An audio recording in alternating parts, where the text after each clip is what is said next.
कार्तिकी एकादशीच्या निमित्तानं चंद्रभागेचं वाळवंट वारकऱ्यांच्या गर्दीनं फुलून गेलंय। हरिनामाच्या जयघोषामुळे अवघी पंढरी नगरी दुमदुमून गेली आहे। पहाटेपासूनच भाविकांनी चंद्रभागेच्या पात्रात स्नानासाठी गर्दी केली आहे। इथला आढावा घेतला आमचे प्रतिनिधी सचिन कसबे यांनी। अवघे गर्जे पंढरपुर चालला नामाचा गजर, टाळ घोषकांनी येते ध्याने विठ्ठलाची मूर्ती, पांडुरंग नहाले व चंद्रभागेचे तीर। याच पद्धतीनं आज कार्तिकी एकादशीच्या निमित्तानं पंढरपूरमध्ये लाखो वैष्णवांचा मेळा जमल्याचं आपल्याला पाहायला मिळते। आपण बघतोय हे चंद्रभागेचं वाळवंट आणि नदीचं पात्र आहे। या ठिकाणी भाविकांची स्नानासाठी दाटी झाल्याचं पाहायला मिळते। पहाटेपासूनच पंढरपूरमध्ये हे चंद्रभागेमध्ये स्नान करण्यासाठी गर्दी करतायत आणि या ठिकाणी स्नान झाल्यानंतर हे भाविक विठुरायाचं दर्शन करण्यासाठी मुखदर्शन जात असतात।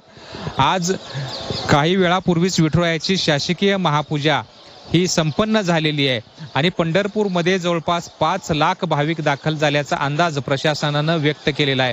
विठुरायाचं पदस्पर्श आणि मुखदर्शन सुलभ व्हावं यासाठी मंदिर समितीच्या माध्यमातून भाविकांना अधिक सोयी सुविधा देण्यात आलेल्या आहेत।